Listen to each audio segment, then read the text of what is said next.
اپنے لیے دعا کرے، اللہ سے دعا کرے کہ اللہ میں گناہ گار ہوں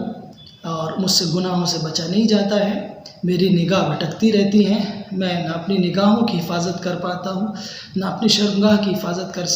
کر پاتا ہوں، نہ میں اپنے کانوں کی حفاظت کر پاتا ہوں، میں اپنے جسم کی اپنے آپ حفاظت نہیں کر پاتا ہوں۔ یا اللہ میں بہت کمزور ہوں، میں اپنے جسم کے آگے اپنی خواہش کے آگے جھک جاتا ہوں، میں اپنے آپ کو سرنڈر کر دیتا ہوں، میں اپنے نفس کا غلام بن گیا ہوں۔ یا اللہ مجھے میرے نفس کی غلامی سے آزاد کر دیجیے، یا اللہ مجھے اپنا بندہ بنا لیجیے،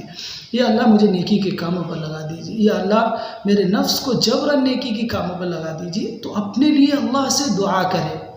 اپنے لیے رو رو کر گڑ گڑا کر اللہ سے مانگے، تو جب اللہ سے بار بار مانگیں گے، بار بار دعا کریں گے تو اللہ تعالیٰ نیکی کے کاموں کی توفیق دے گا، برائی سے بچنے کی توفیق دے گا، اور پھر انسان اس کو خود نوجوان کو شرم آنے لگے کہ میں کب تک اللہ سے اپنی اس گناہوں کی معافی مانگتا رہوں گا، مجھے سدھر جانا چاہیے، مجھے اب نیک ہونا چاہیے، مجھے اب خواہش نفس کو کنٹرول کرنا چاہیے۔ آ جائے گا کہ اپنے لیے دعا